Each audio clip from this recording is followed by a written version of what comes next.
kaibigan, paano tayo kumita sa expert option? So dito kaibigan, papakita natin kung paano tayo kikita at kung paano naman tayo matalo gamit ang apps ng expert option. So halika, buksan natin yung apps. So dito kaibigan, hindi lahat ng laro ay panalo. Pwede ka rin matalo. Depende sa pagtataya mo. Kumbaga sa isang sugal, pwede kang kumita, pwede kang manalo. Dahil ang apps na to kaibigan ay mataas yung risk na kumita ka, mataas din yung risk na pwedeng matalo ka. So kailangan dito pag-aralan mo o kaya alamin mo kung ano yung mga coins na dapat mong tayaan at obserbahan mo kung paano ito tataas at kung paano din ito bababa. So normal lang sa sugal na may manalo, normal lang din na may matalo. So dito kaibigan, kung manalo ka ay swerte ka na. Kung matalo ka naman ay malas mo na. So dito kaibigan, sa paglalaro natin, kailangan natin ng puhunan. So dito pwede kang mamuhunan kahit $1, $2, $3, $10 o yung pera na pwede mong kumbaga kaya mong mawala ka. Kasi dito pag hindi mo tanggap na yung tinaya mo ay matalo, ay tsak na may kalalagyan ka. So dito kaibigan, dito nag-uumpisa lang ako dito sa $5. So yung $5 na yan kaibigan, makikita mo naman dyan sa balance ko na mayroon talagang income.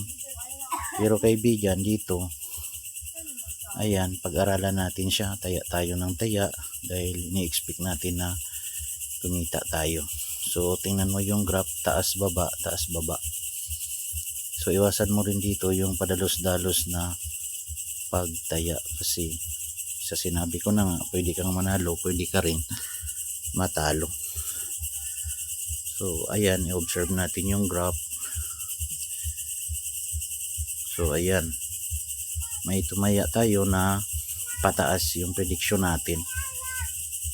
Tingnan natin. So yung kulay green, ibig sabihin papataas siya, no? So ayun, mukhang panalo tayo.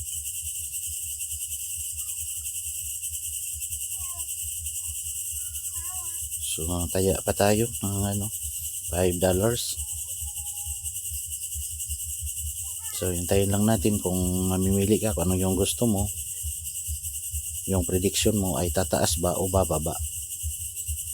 So ang pinaka-technique dito, kung nasa taas na siya, edi posibleng bababa na siya. So yun, may nagsisale, pwede mo rin sundan yung mga taya ng ibang kasama mo na nagbibit. So yan, pababa yung hula nila.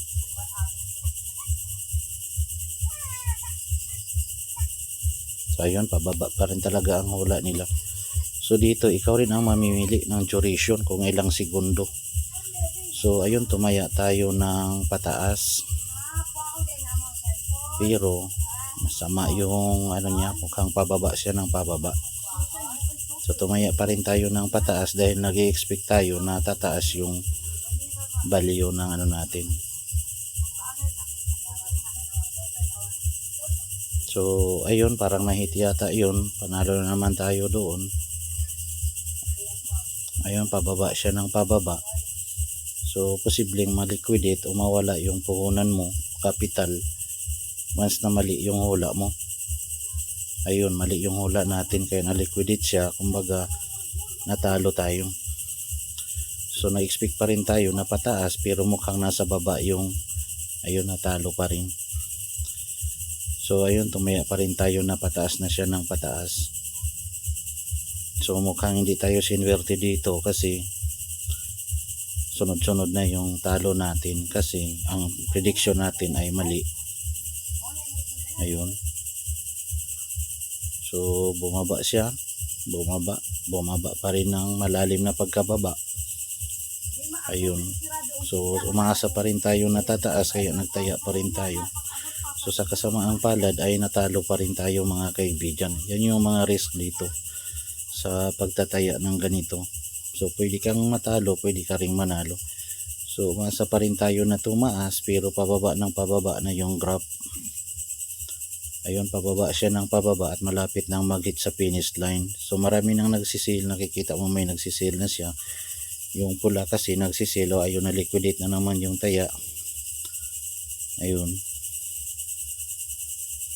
So ayun, pababa pa rin siya ng pababa. So ibig sabihin marami ang nagsisil. So sinabayan natin ng silian para makabawi. Ayun, dito yung kaibigan, nagmamanipulate siya. So hindi natin alam kung ano ang nangyari. Kaya dito talaga kailangan talaga na malakas yung signal mo. Kasi pag ganyan, so kawawa tayo. Posibleng ma-liquidate yung capital natin o kaya mawala yung capital natin. So alanin mo kaibigan, pag magti-trade ka, kailangan malakas yung signal mo. So ikaw na lang magtansya kaibigan kung panalo ka ba o talo. Pero dito, tsak na talo tayo. Thank you for watching.